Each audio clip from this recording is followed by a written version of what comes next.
ഡൽഹിയിൽ വീണ്ടും പ്രതിഷേധ നാടകവുമായി ഇന്ത്യ സഖ്യം. 30 ജനുവരി മാർഗിലെ ഗാന്ധി സ്മൃതിയിലാണ് രാഹുലും കൂട്ടരും പ്രതിഷേധം നടത്തിയത്.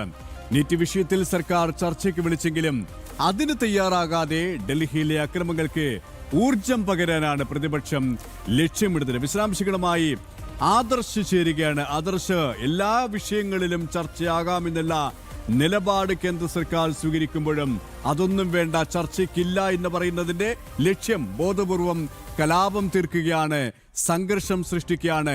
അതിന് നേതൃത്വം നൽകുന്നത് ഇന്ത്യ മുന്നണിയിലെ നേതാക്കളാണ്, രാഹുൽ അടക്കമുള്ള നേതാക്കളാണ്. അതിന്റെ ഒരു ചിത്രം തന്നെയാണ് ഇന്ന് കൂടുതൽ വ്യക്തമായതല്ലേ? ചർച്ചയ്ക്ക് തയ്യാറല്ല എന്നുള്ള ഒരു നിലപാട് സ്വീകരിച്ചുകൊണ്ടാണ് ഈ സമരവുമായി മുന്നോട്ട് പോകുന്നത്. ഈ രീതിയിൽ സമരവുമായി മുന്നോട്ട് പോകുന്നതിന് എന്താണ് ഈ പ്രതിപക്ഷത്തിൻ്റെ ലക്ഷ്യം എന്നുള്ളത് വലിയ സംശയങ്ങൾക്ക് ഇട നൽകുകയാണ്. കാരണം സർക്കാരിനെ സംബന്ധിച്ചിടത്തോളം ഈ വിഷയത്തിൽ സർക്കാർ ചർച്ചയ്ക്ക് സന്നദ്ധമാണെന്ന് അറിയിച്ചിട്ടുണ്ട്. അത് പാർലമെന്റിനുള്ളിലാണെങ്കിലും പുറത്താണെങ്കിലും ഈ കോക്രോച്ച് ജനതാ പാർട്ടി അടക്കമുള്ളവരുമായി ചർച്ചയ്ക്ക് സന്നദ്ധമാണെന്ന് കേന്ദ്രമന്ത്രി JP നദ്ദ വ്യക്തമാക്കുകയും ചെയ്തിരുന്നു.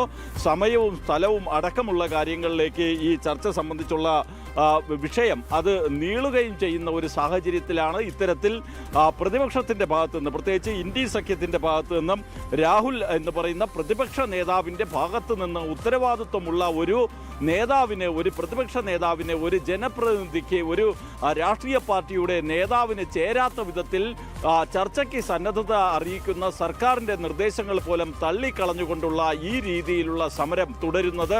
നേരത്തെ നമുക്കറിയാം, പ്രധാനമന്ത്രിയുടെ വസതിക്ക് മുന്നിൽ രാഹുലും കൂട്ടരും നടത്തിയ സമരം എന്ന് പറയുന്നത് ആ ഒരു സമരം പോലും യാതൊരു മുന്നറിയിപ്പും നൽകാതെ, അതുമല്ലെങ്കിൽ ഒരു സമരം എങ്ങനെയാണ് നടത്തേണ്ടത് എന്നതുപോലും അറിയാതെ MP-മാരോട് കോൺഗ്രസ് അധ്യക്ഷന്റെ വസതിയിൽ പിറന്നാൾ ആഘോഷത്തിന് എത്താൻ നിർദ്ദേശിക്കുകയും പിന്നാലെ അതൊരു സമരമായി മാറുകയുമായിരുന്നു.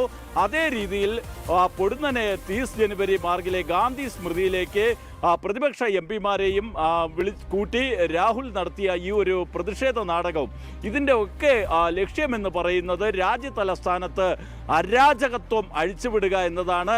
ഈ സമരം കൊണ്ട് കോൺഗ്രസ് ഉദ്ദേശിക്കുന്നത് അവർക്ക് രാഷ്ട്രീയമായിട്ട് പ്രധാനമന്ത്രി നരേന്ദ്രമോദിയെയും കേന്ദ്ര സർക്കാരിനെയും ഒക്കെ നേരിടുന്നതിന് കിട്ടിയിരിക്കുന്ന ഈ ഒരു അവസരം, ആ ഒരു അവസരത്തെ പരമാവധി രാജ്യതലസ്ഥാനത്ത് അരാജകത്വം സൃഷ്ടിക്കുന്ന വിധത്തിൽ മാറ്റിയെടുക്കുക എന്നതാണ്.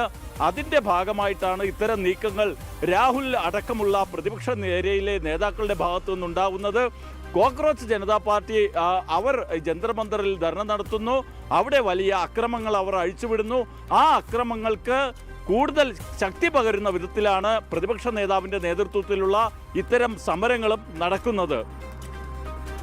അത് തന്നെയാണ് രാജകത്വം സൃഷ്ടിക്കാൻ ബോധപൂർവമുള്ള നീക്കം. പ്രതിപക്ഷ നേതാവ് രാഹുൽ തന്നെയാണ് അതിനെ നേതൃത്വം വഹിക്കുന്നത് എന്നതിന്റെ നേർസാക്ഷ്യം തന്നെയാണ് അല്പസമയം മുമ്പ് നടന്ന ആ ഒരു പ്രതിഷേധം. ആദർശാണ് ഡൽഹിയിൽ നിന്നും വിശദാംശങ്ങൾ നൽകിയത്.